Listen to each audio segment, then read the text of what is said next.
Hello friends, welcome to my YouTube channel. तो जैसा कि आज हम इस वीडियो में बात करेंगे, एनआईएसएम का एक एग्ज़ाम है, कमोडिटी एग्ज़ाम है, जो कि एनआईएसएम 16 के नाम से भी हम जानते हैं। तो पिछली वीडियो में जैसा कि मैंने आपको बताया है, एनआईएसएम 8 और म्यूचुअल फंड का एग्ज़ाम है, उसको किस तरीके से क्रैक कर सकते हैं। म्यूचुअल फंड डिस्ट्रीब्यूटर का इसके बारे में बताया, किस तरीके से आप स्टडी कर सकते हैं, स्टडी मटेरियल कहाँ पे मिलेगा, कैसे मिलेगा, सारी चीज़ें आपको मैंने उस वीडियो में बताया है। तो इसी कड़ी में मैं आज आपको बताऊंगा कि एनआईएसएम कमोडिटी एग्ज़ाम, जो कि एनआईएसएम 16 के नाम से भी जाना जाता है, और इसको किस तरीके से हम क्रैक कर सकते हैं फर्स्ट अटेम्प्ट में। तो पढ़ने का क्या तरीका रहेगा जिससे कि आप फर्स्ट अटेम्प्ट में इसको निकाल सकते हैं, और उसका बेनिफिट्स क्या है, इस वीडियो के माध्यम से ही मैं आपको बताऊंगा। तो जैसा कि मैंने आपको इक्विटी डेरिवेटिव और म्यूचुअल फंड एग्ज़ाम के बारे में बताया और उसका बेनिफिट बताया, ठीक उसी तरीके से ये भी एग्ज़ाम का पैटर्न है और सेम एनआईएसएम 8 की तरह ही होता है। इसमें भी 100 क्वेश्चन आते हैं और 60 क्वेश्चन आपको पासिंग मार्क के लिए चाहिए होता है, और उससे आगे अगर आपको एक क्वेश्चन अगर गलत होता है तो 0.25 नंबर आपके माइनस होते हैं। तो इसमें माइनस मार्किंग भी है, तो बहुत ही ध्यान से आपको करना होता है। इसको एग्ज़ाम को पास करने के लिए आपको एनआईएसएम का, जैसे आपने 8 के प्रिपरेशन किया था, ठीक उसी तरीके से पास फॉर श्योर आता है, जो कि एक वेबसाइट है, उस पर सारे क्वेश्चन आंसर्स, बहुत सारे सेट्स बने हुए हैं। तो इस तरीके से आप वहाँ से परचेस कर सकते हैं और स्टडी कर सकते हैं, वहाँ पे सेट वाइज दिया होता है। तो ये कि 10 से 15 दिन, अगर आप शेयर मार्केट में आप पहले से नॉन 2% है, तो फिर आप 10 से 15 दिन में भी आप इजीली निकाल सकते हैं। तो मैंने इसके लिए ज़्यादा पढ़ाई तो नहीं किया था, मैंने 5 दिन पढ़ाई किया था। तो ये मेरे लिए थोड़ा सा चैलेंजिंग था, मैं नया था कमोडिटी एग्ज़ाम के लिए, क्योंकि मैं इक्विटी मार्केट तो बहुत सारा अच्छे से पढ़ा हुआ था, प्योर बेसिस पे मैंने इक्विटी मार्केट ही पढ़ा था। तो मैंने जॉब देखने के लिए गया था, जॉब मेरी लगी थी कमोडिटी एडवाइज़र के लिए। तो वहाँ क्या था कि एग्ज़ाम ये पास करना ज़रूरी था। एग्ज़ाम पास करना ज़रूरी इसलिए था क्योंकि आप जब पास करेंगे, एडवाइजरी में क्या होता है कि आपको क्लाइंट बेस पे आपको सौदा लगाना पड़ता है, लाइक गोल्ड, सिल्वर, ये सब बाय और सेल करना पड़ता है। तो ये सब करने के लिए आपके पास एक तरह से लाइसेंस, समझ लो कि लाइसेंस होना ज़रूरी है। टर्मिनल मिलता है आपको, जो कि आपको इस एग्ज़ाम के बेस पर ही मिलेगा। अगर आप एग्ज़ाम पास हैं तो कंपनी आपका अप्रूवल के लिए आगे भेजती है, फिर आपका टर्मिनल आईडी मिलता है, तभी आप सौदा बाय और सेल कर सकते हैं मार्केट में, अगर जॉब करते हैं तो इसलिए मेरे लिए मैंडेटरी था। तो मैं सही बताऊं आपको, तो मैं फर्स्ट अटेम्प्ट में एग्ज़ाम मेरा नहीं हुआ था। रीज़न ये था कि ये बहुत ही थोड़ा सा अलग है, बहुत थोड़ा क्या, बहुत ही अलग था इक्विटी एग्ज़ाम से। तो मैंने जब फर्स्ट अटेम्प्ट दिया था तो मेरा 58 नंबर आया, मतलब ऐसा भी नहीं बहुत ज़्यादा मार्जिन से मैं फेल हुआ, 2 नंबर से ही फेल हुआ था। तो क्या है कि माइनस मार्किंग बहुत ज़्यादा था, तो इस वजह से मैं फेल हुआ। फिर थोड़ा बहुत मतलब पढ़ाई स्किप किया और फिर से तैयारी शुरू किया। ज़्यादा टाइम मैंने नहीं लिया, और आप भी अगर बाई चांस कभी फेल होते हैं तो ज़्यादा टाइम ना लें, विद इन 1 वीक आपको एग्ज़ाम देना चाहिए, क्योंकि जो भी आपने पढ़ा है वो फिर आप भूल जाते हैं। तो मैंने भी ऐसा ही किया, सेकेंड अटेम्प्ट किया, जो कि सेंटर मुझे दिल्ली में कहीं मिल नहीं रहा था, तो मैंने गाज़ियाबाद सेंटर लिया था।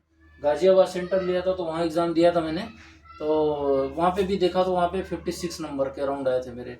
तो वहाँ भी मैं फेल हो गया, बट मैं निराश नहीं हुआ, क्योंकि 3 नंबर 4 नंबर इस तरीके से मैं फेल हो रहा था। और कहीं ना कहीं थोड़ा सा माइंड में क्या है कि क्या, अब एग्ज़ाम में बैठते हैं तो कहीं ना कहीं कुछ चीज़ें चल रही होती हैं, इधर उधर डर भी रहता है कि पास होऊंगा फेल होऊंगा। तो एग्ज़ाम में देखो, डरने की जरूरत, मैं फर्स्ट टाइम दे रहा था तो मुझे कोई गाइडेंस करने वाला भी नहीं था। जो भी था मैं सेल्फ स्टडी कर रहा था, इंटरनेट से पढ़ रहा था, क्या चाहिए क्या नहीं, इस तरीके से मैं कर रहा था। तो मैंने थर्ड अटेम्प्ट दिया और अच्छे से तैयारी किया, और 2 दिन दिन रात मेहनत किया मैंने उसके लिए, और चीज़ों को समझा, क्वेश्चन आंसर उसको बहुत समझने की कोशिश की। पहले क्या था कि इसको सॉल्व करता था, अपना जो भी सेट होता है उसको सॉल्व करता गया। तो क्या है कि कॉन्सेप्ट पे ध्यान इतना नहीं दिया था। तो इस बार तीसरी बार में क्या होगा, मैंने कॉन्सेप्ट पे बहुत अच्छे से ध्यान दिया, और भी तीसरी बार भी मैंने सेंटर देखो आसपास नहीं मिला था, बट मुझे विद इन 1 वीक में एग्ज़ाम देना था। तो मैंने ग्रेटर नोएडा मुझे सेंटर मिला, तो मैंने गलगोटिया कॉलेज में लिया था सेंटर, और वहाँ पे एग्ज़ाम दिया, और मैं 71.50 या 75 ऐसे कुछ आया नंबर, और मैं पास हो गया। बहुत अच्छे नंबर से पास हुआ। मेरे साथ जितने लोगों ने दिया था, तो अब तक में मतलब 3 से 4 लोगों ने दिया था, तो वो 1-2 नंबर से ही पास हुए थे लगभग। खैर फर्स्ट अटेम्प्ट में हुए थे, लेकिन मैं तीसरी बार में पास हुआ, तो ऑल ओवर सबसे ज़्यादा नंबर आए थे मेरे, और अच्छे तरीके से पास हुआ। तो ये था कि एक कॉन्फिडेंस आया अच्छा खासा। तो इस तरीके से, और मैंने पढ़ाई करने के लिए इसका स्टडी जो मटेरियल था वो एनआईएसएम 500 से भी पढ़ता था, और एक एनआईएसएम 500 है, और पासपोर्ट श्योर है, दोनों दोनों से मैंने स्टडी किया है, और दोनों ही अच्छे हैं, आपकी मर्जी है कहीं से भी ले सकते हैं। तो मैंने दोनों ही ले रखा था, तो दोनों से पढ़ रहा था। तो इस तरीके से मैंने एग्ज़ाम क्रैक किया। और इसका बेनिफिट, सबसे बड़ा बेनिफिट ये रहता है, देखो आपको मार्केट की नॉलेज आपकी गेन होती है, और अच्छा ये रहता है कि करियर ग्रोथ के लिए आपको अच्छा रहता है। कभी भी आप कमोडिटी एडवाइजरी के लिए जाते हैं, किसी भी कंपनी में जॉब करते हैं, तो ये एग्ज़ाम आपके लिए मैंडेटरी ही रहेगा, क्योंकि इसके बिना आपको लाइसेंस नहीं मिलता, टर्मिनल आईडी नहीं मिलेगी। तो जब तक आप ये करेंगे नहीं, आपका क्या है कि किसी और के टर्मिनल पे आपको सौदा करना पड़ेगा, और फिर कंपनी में के पॉलिसी के अकॉर्डिंग आपको कुछ इंसेंटिव, ये सब चीज़ें नहीं बनती हैं।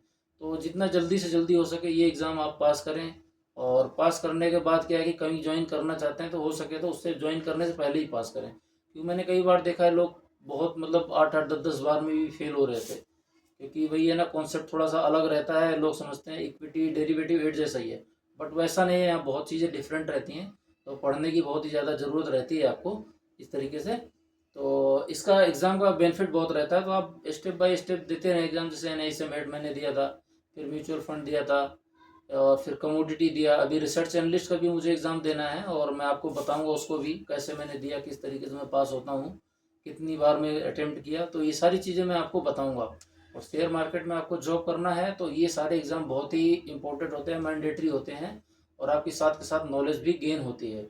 और इस मार्केट में लेके कोई भी अगर जैसे आपका एग्ज़ाम समझ नहीं आता है, NISM रिलेटेड या स्टॉक मार्केट में करियर कैसे शुरू करें, इसमें अपॉर्चुनिटीज़ क्या क्या होती हैं, तो वो सारी चीज़ें आप कमेंट सेक्शन में मेरे से पूछ सकते हैं। और आने वाले टाइम में भी मैं ऐसी वीडियोस लेके आऊँगा कि किस तरीके से आप करियर शुरू कर सकते हैं, अपॉर्चुनिटीज़ क्या क्या है, ग्रोथ कितनी है, सारी चीज़ें मैं बताऊँगा। तो कुछ भी आपका क्वेश्चंस है तो आप कमेंट सेक्शन में मेरे से पूछ सकते हैं। Thank you.